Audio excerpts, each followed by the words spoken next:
Good morning, and thank you for joining us at TFSI4Money. Today is another segment in a series of information we're getting out to self-employed people, either starting out or you're in business and you want to grow. We're getting some important information out to you.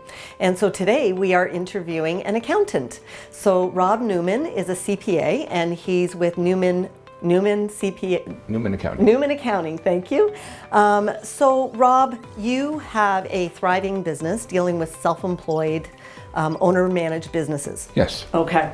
And a lot of the issues that I hear about, you hear about on a daily basis, and there's a lot of common theme issues that come up. So I want to address those today. So the first question I want to ask you is, when is it a good time to incorporate?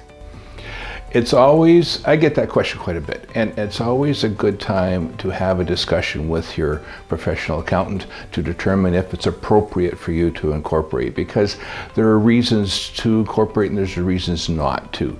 And I have a document here that we could send out to any of the viewers. That's awesome. It's called The Advantages and Disadvantages of Incorporating.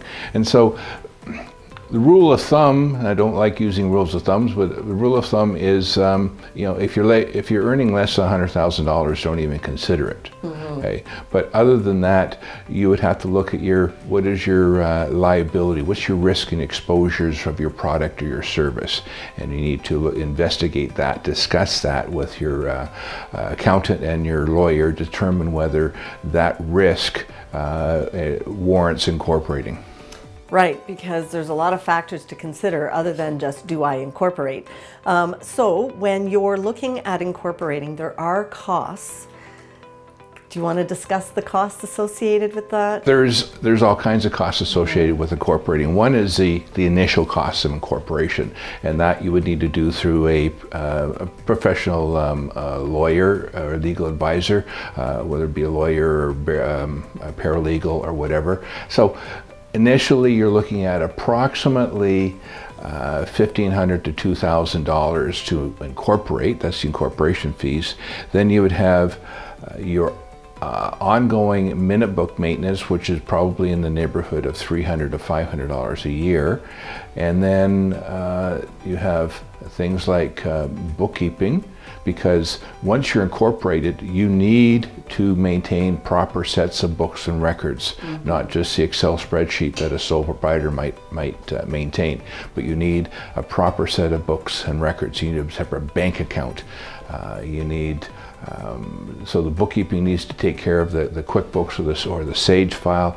A corporate tax return is one thing that's done annually, depending on your year-end date, and that's going to cost you $1,500 to $2,000, depending on how much work is involved by the accountant. Right, because I've seen a lot more year-end fees come in higher than that, right? So it depends on how complex. How complex and yes. How much work is involved. Right. Essentially, the more the client does, mm-hmm. the less I have to do.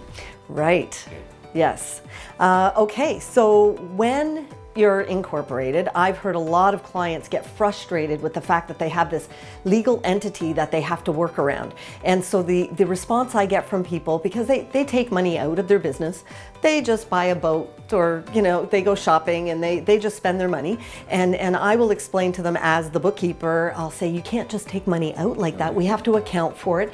And there's tax consequences when you take money out of your legal corporate entity. So do you want to talk about how do you take money out of the corporation and the tax implications? That is the biggest issue I have with people who have moved from sole proprietorship to incorporation. Sole proprietorship, the money is theirs. It goes in one pocket and they spend it. When you have a corporation, the corporation is, as you said, a legal entity. It's a separate legal entity. It's over here. You may own the shares of this corporation, but it's not you. That corporation exists. It needs to be fed and watered. It needs to be taken care of. The money in there belongs to the corporation. You take money out of the corporation, you have to pay tax on that money. So there's really 5 ways to take monies out of your corporation legally, okay? And we're going to deal with the first 2. We're going to deal with dividends and salaries. The other three is we don't have the scope to Right. and the time to. We don't have time for that. You can always retain his services for a consultation if you want to talk about the other three. Yeah. So dividend versus salary comes down to where is the tax liability? Who's paying the taxes? So if you're taking a salary, then it's a deductible expense in the corporation. It's an income to the person. Therefore, the person has the tax liability, the individual. The corporation has the tax deduction.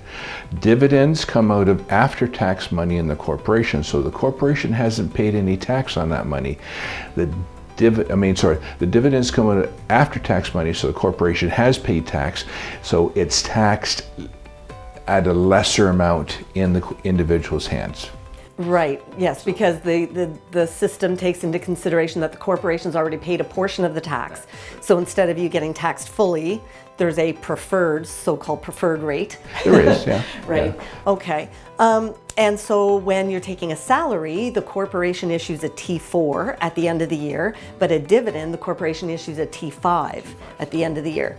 And so they go on different parts of the tax return, Right. on the individual's tax return, and so Right. they're taxed differently.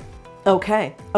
And just to touch on the concept of retained earnings, because I find a lot of people get very confused, and I have found a way that some people seem to understand quite quickly. So dividends are paid out of a corporation's retained earnings, and that account is exactly what it means. It's retained earnings that are retained in the corporation after taxes. So it's like a bucket.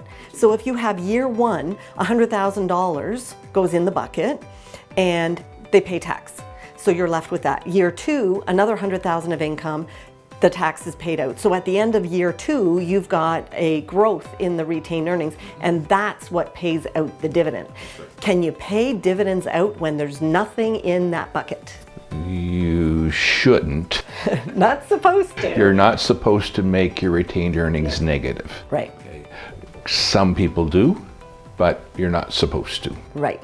So basically, it's very, very good idea. If somebody's thinking about incorporating, they talk to you, find out what the pros and cons are, go over the costs, find out if it's suitable for them at this time. That's right. And then go over moving forward, what are the requirements, right? Okay. Yeah. And then we would send them to a legal profession to actually do the incorporation. But we set up, I'd have the discussion with them. Who are going to be the shareholders? Who, is it you and your partner, or are you going to have an outside partner? And then we have an outside partner. You must have a partnership agreement. Right. Yeah. I find a lot of people don't have that. A lot of people don't have partnership agreements, because I look at two unmarried people going into a corporation. I say it's like getting married and divorced. You have no intention of getting a divorce when you get married. Therefore, when you form a corporation with a partnership, you need a partnership agreement, because you need the biggest thing you need is how do you resolve disputes? You need a dispute resolution mechanism. Right. How do you handle the death of your partner? Because if your partner is married, those shares go to the spouse. So you kind of like need a corporate prenup. Absolutely, Yeah. absolutely, absolutely. And when you're a corporation, you need to have a corporate will. Okay, so you have a personal will, a power of attorney, and a corporate will. Right. Okay. Now I noticed you have a couple of other documents there. Well, one is I created a document called "Moving from." What are the steps moving from sole proprietorship to corporation? Oh, that's perfect. Okay. It says once you're incorporated, what are the steps you need to necessary? do? Okay. That's great. And this one here was just basic. What are the three different legal entities of businesses in Canada? Sole proprietorship, partnerships, and corporations. So that's awesome. So if somebody reaches out to you, you'd be able to email this information to them? Absolutely. Okay. Well, okay, so let's wrap it up. So please tell the audience how they can reach out to you.